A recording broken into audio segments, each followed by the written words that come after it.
On day 14, we'll spend the entire day at the Bronx Zoo. We'll be driving today, and this is the route we'll be taking to get there and then to come back.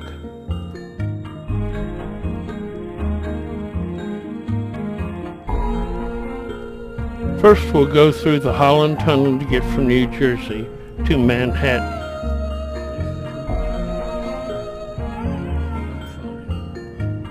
It takes us about an hour to get to the zoo, and this is one of the largest zoos in the United States by land area and animals. We'll only be able to look at this portion of the zoo today. We'll come back and look at the rest tomorrow. Because it is so large, I'm going to be renting a scooter to ride in. Let's look at some of the animals here.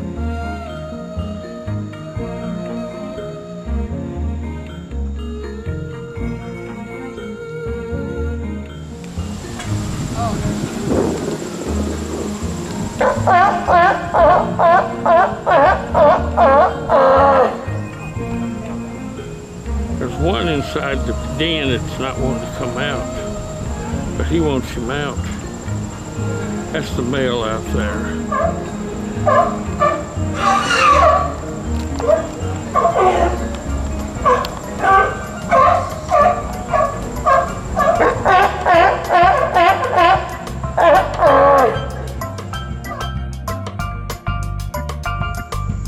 We have an animal encounter scheduled for early in the morning, so now it's time to go get ready for that.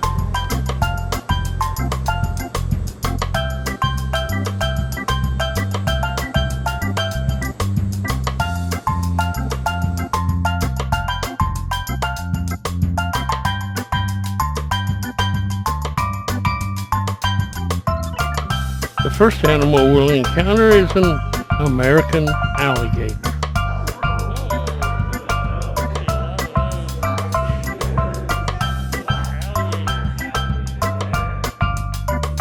He's 4 years old and his name is Paul Hogan. And of course, Deborah has to touch.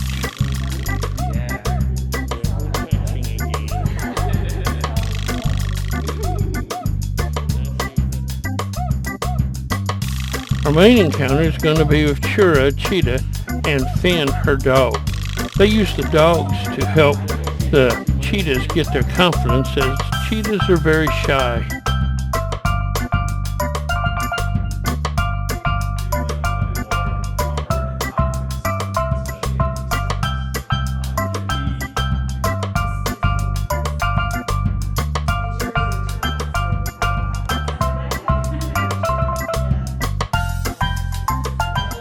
We're not going to be able to touch the cheetah because of COVID-19 and cats can catch it. But it doesn't stop Deborah from petting the dog.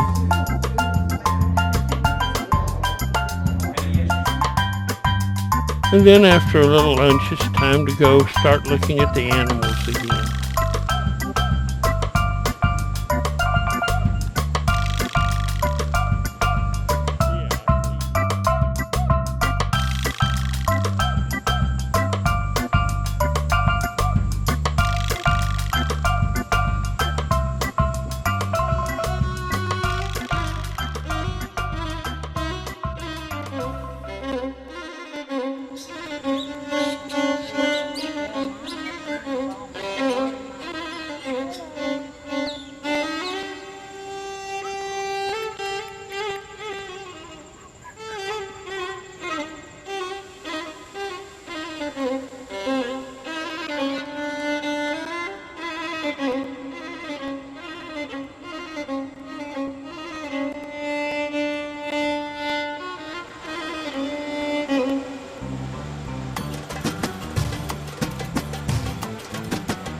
There's some animals you can't walk to. You have to ride the wild Asian monorail to see them.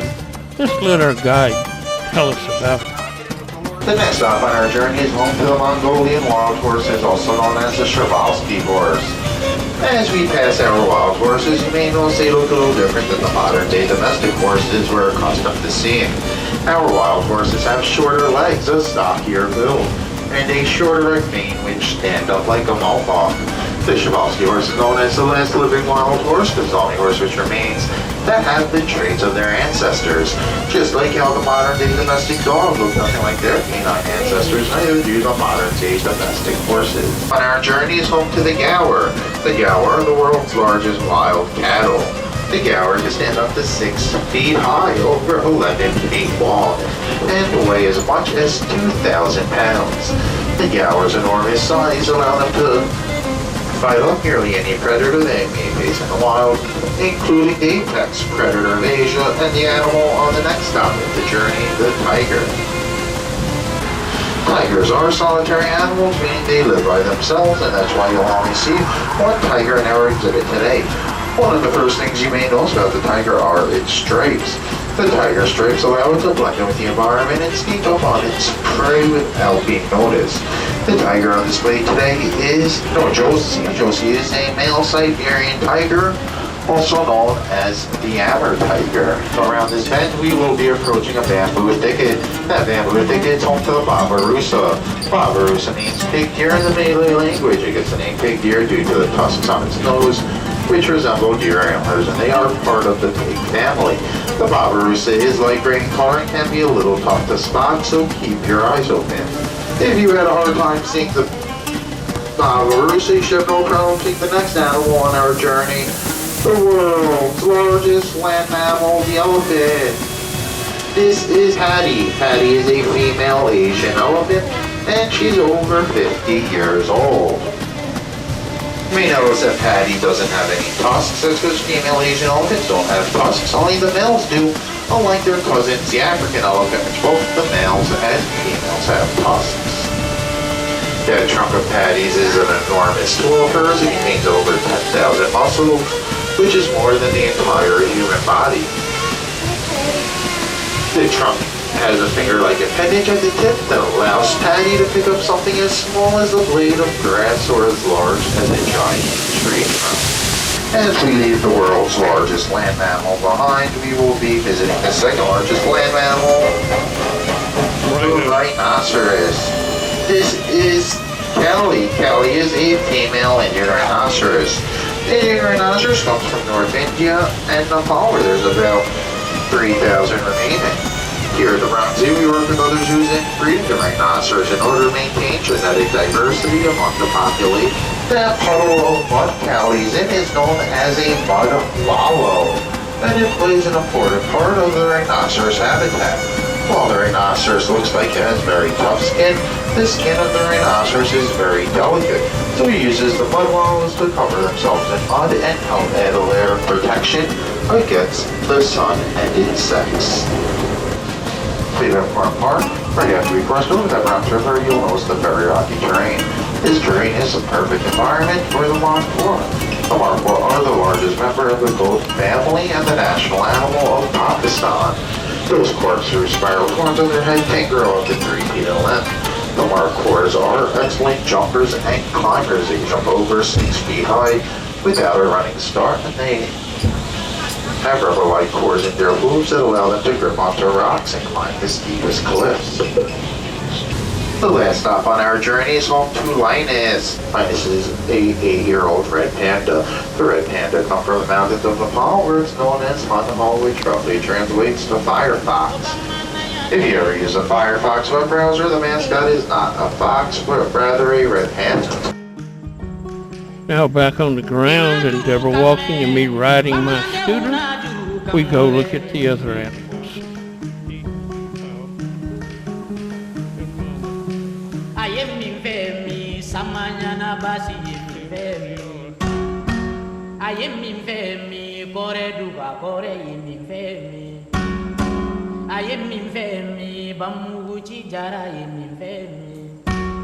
Badenya bonya kabu adomalia mami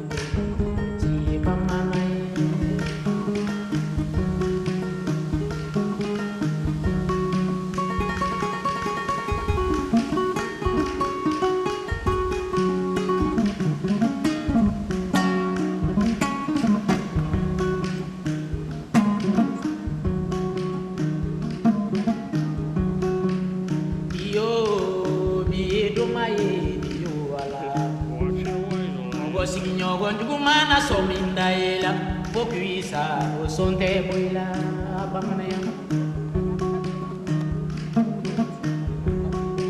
nine ko ngana uni surobaro banganaya ke bauni surobaro nine ko ngana uni surobaro kumadu mafo bauni surobaro nine ko ngana uni surobaro yele bilenchi bauni surobaro bakoro fa bauni surobaro badenya bonya kabua domalia bangana ko bangana kali yala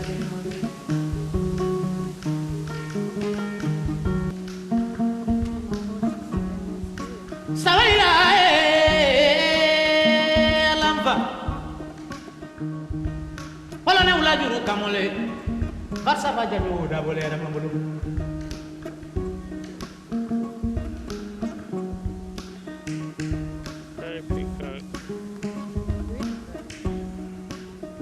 nesumu yogonu koni be sunge iki sunge yombe la sawali malonte wala ine kono nale sumuna na kono kola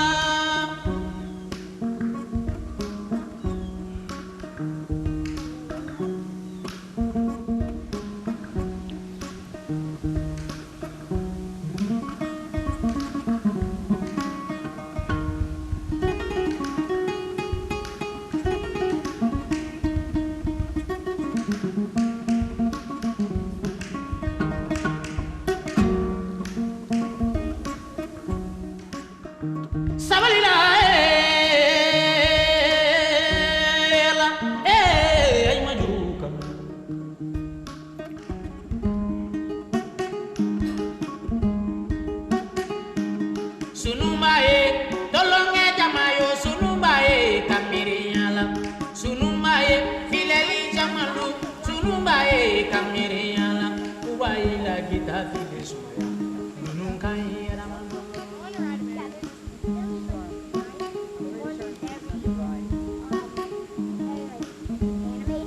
sabarila sabarila colonelu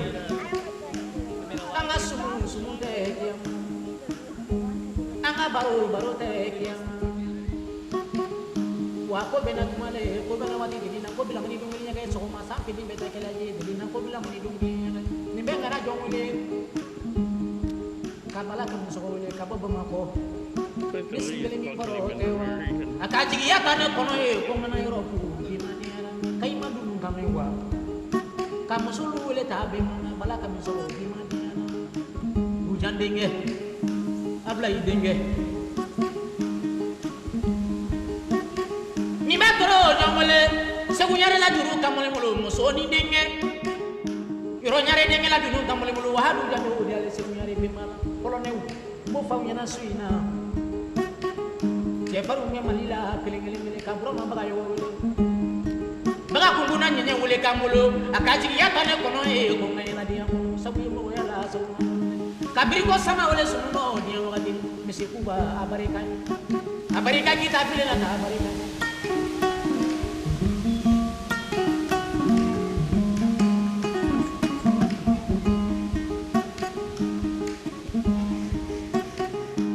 sunumbae dolonge la luyo sunumbae ala sunumbae poloni jamayo sunumbae kamere tereti masena Bamoyai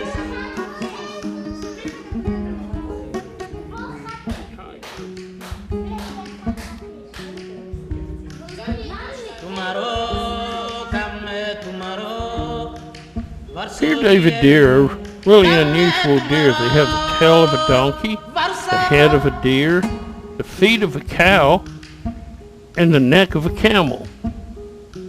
They're kind of a dual animal, and to me they look like they walk very stiff-legged, like they have arthritis.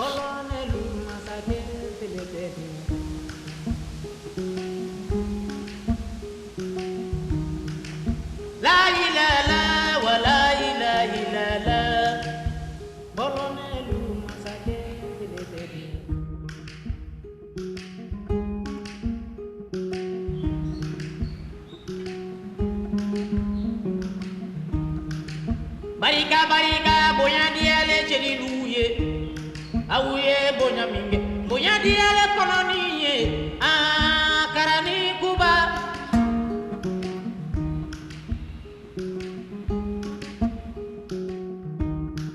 ibarake salalo mina karamo woloke lalu alonti senema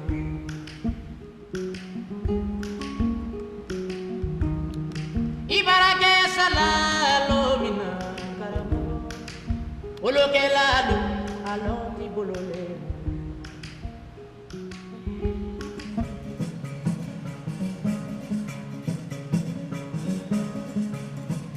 palonelu pakolio koma koe suyela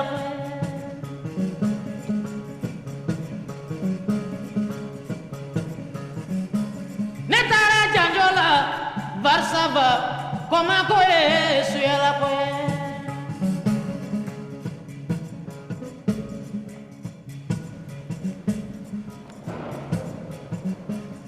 kaima juru kame bemangamva koma koe suyela koe forzeron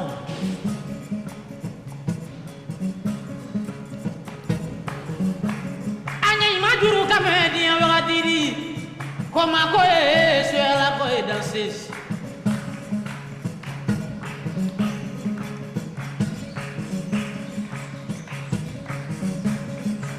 mimi ni sali koma koe suyela koe Chemindi salila abeniela temfa koma koe suyela koe poloneu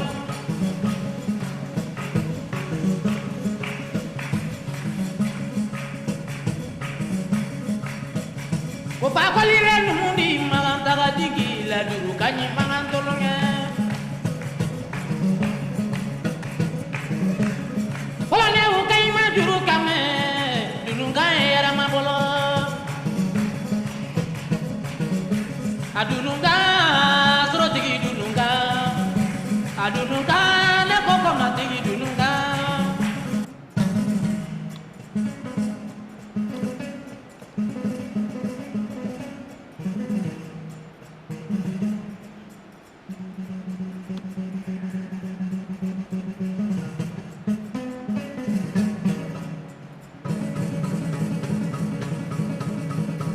And now it's time to head back to the entrance so that we can turn in the scooter and head to the hotel. As said before, we did not see the entire zoo. We'll be back tomorrow.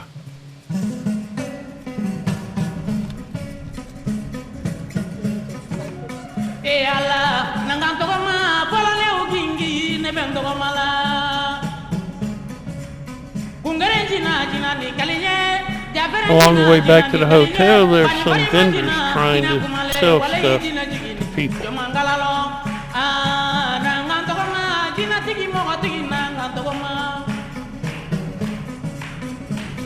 And then we head over the Ed Koch Bridge to New Jersey.